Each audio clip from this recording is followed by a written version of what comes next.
Hi friends, ആസിഫാണ്. പുതിയൊരു വീഡിയോയിലേക്ക് എല്ലാവർക്കും സ്വാഗതം. നിങ്ങളിപ്പോൾ ഓരോ വെബ്സൈറ്റിലും പ്രവേശിക്കുന്ന സമയത്ത് ചില വെബ്സൈറ്റിലൊക്കെ ഇമെയിൽ ഐ ഡി ആവശ്യപ്പെടാറുണ്ട്. എന്നാൽ ചില വെബ്സൈറ്റിൽ നമ്മൾ ഇമെയിൽ ഐ ഡി കൊടുക്കാനായിട്ട് മടിക്കും, വിശ്വാസക്കുറവ് കാരണം. ഓക്കെ, ആ സമയത്ത് നമുക്ക് ടെമ്പററി ഇമെയിൽ ഐ ഡി നമുക്ക് കൊടുക്കാൻ പറ്റും. അപ്പോൾ ടെമ്പററി ഇമെയിൽ അഡ്രസ്സ്, താൽക്കാലിക ഇമെയിൽ അഡ്രസ്സ് നമുക്ക് എങ്ങനെ ഉണ്ടാക്കാൻ പറ്റും, എങ്ങനെ ഉപയോഗിക്കാൻ പറ്റും. ചെറിയൊരു വീഡിയോ ആണ്, വീഡിയോ മുഴുവനും കാണാം. ലൈക്ക് ചെയ്യുക, കൂട്ടുകാർക്കൊക്കെ ഷെയർ ചെയ്യുക. പിന്നെ നമ്മുടെ ചാനൽ സബ്സ്ക്രൈബ് ചെയ്യാത്തവരുണ്ടെങ്കിൽ ഇപ്പം തന്നെ സബ്സ്ക്രൈബ് ചെയ്യുക. കൂടുതൽ സമയമൊന്നും കളയുന്നില്ല, നമുക്ക് വീഡിയോ തുടങ്ങാം.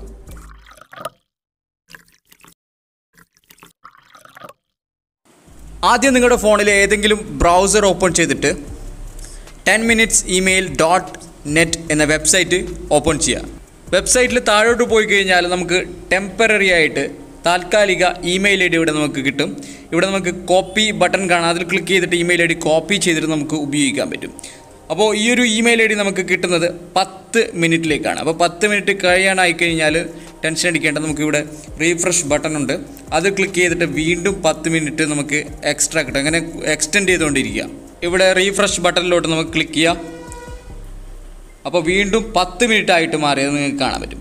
അതേപോലെ തന്നെ നമ്മൾ ഒരിക്കലും ഉപയോഗിച്ച ഇമെയിൽ ഐ ഡി കുറച്ച് ദിവസത്തിന് ശേഷം വീണ്ടും വേണമെന്നുണ്ടെങ്കിൽ നമുക്ക് സെയിം ഇമെയിൽ ഐ ഡി വീണ്ടും എടുക്കാൻ പറ്റും. അതിനായിട്ട് നമുക്കിവിടെ റിക്കവറി കീ എന്ന ഓപ്ഷൻ ഉണ്ട്, അത് നമുക്ക് ആദ്യം ഒന്ന് കോപ്പി ചെയ്തിട്ട് എടുക്കാം. റിക്കവറി കീ കോപ്പി ചെയ്ത ശേഷം മുകളിൽ 3 ലൈൻ ഓപ്ഷനിലോട്ട് ക്ലിക്ക് ചെയ്യുക. എന്നിട്ട് ഇവിടെ നമുക്ക് റിക്കവർ ഇമെയിൽ അഡ്രസ്സ് എന്ന ഓപ്ഷൻ കാണാം, അതിൽ നമുക്ക് ആ ഒരു റിക്കവറി കീ പേസ്റ്റ് ചെയ്ത് കൊടുക്കുക. എന്നിട്ട് സബ്മിറ്റ് ബട്ടണിലോട്ട് ക്ലിക്ക് ചെയ്യുക. അപ്പോൾ നമ്മൾ ഉപയോഗിച്ചിട്ടുള്ള ആ ഒരു ഇമെയിൽ ഐ ഡി വീണ്ടും ലഭിക്കുന്നതായിരിക്കും. ആ ഇമെയിൽ അഡ്രസ്സിലോട്ട് വരുന്ന മെയിൽസ് മൊത്തം നമുക്കിവിടെ ഇൻബോക്സ് എന്ന ഓപ്ഷൻ കാണാം, ഇൻബോക്സിൽ നമുക്ക് കിട്ടുന്നതാണ് ഇവിടെ. അപ്പോൾ ഇനി മുതൽ കണ്ട വെബ്സൈറ്റിലൊക്കെ നിങ്ങളുടെ പേഴ്സണൽ ഇമെയിൽ ഐ ഡി കൊടുക്കാൻ നിൽക്കരുത്. നമുക്ക് സിമ്പിളായിട്ട് ടെമ്പററി ഇമെയിൽ ഐ ഡി ഉണ്ടാക്കാൻ പറ്റും. ഓക്കെ, വീഡിയോ ഇഷ്ടപ്പെട്ടിട്ടുണ്ടെങ്കിൽ ലൈക്ക് ചെയ്യുക, കൂട്ടുകാർക്ക് ഷെയർ ചെയ്യുക. വീണ്ടും കാണാം മറ്റൊരു അടിപൊളി വീഡിയോയുമായി. അപ്പോഴേക്കും ടാറ്റ, ബൈ ബൈ.